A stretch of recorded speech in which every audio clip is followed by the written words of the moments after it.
Hindi nakakaintindi ng Ingles ang Korean superstar na si Kim Han-jung, pero hindi ito naging hadlang para ihayag niya ang kanyang gustong sabihin. Kapag ganito ka kalapit kay Kim, mararamdaman mo ang sinseridad niya. Pilit pa ngang inaral ang ilang salitang Pilipino. Kumusta po kao? Kim-jung.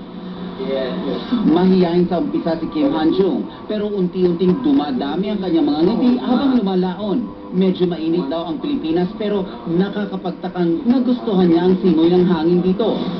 Naging mas personal ang usapan namin nang itanong ko sa kanya ang mga katangiang hinahanap niya sa babae. 재미있는 사람이 좋은 것 같아요.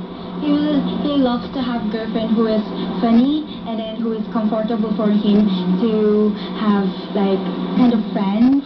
Makakasama ni Kim Han-jung ang K-pop group na Beast sa concert bukas sa Araneta Coliseum. Dapat daw abangan ng concert bukas at siguradong marami raw ang kikiligin sa mga number na kanilang inihanda. 더 많이 응원해주세요. 말라민 살라마 po. Nelson Canlas updated sa Showbiz Happening.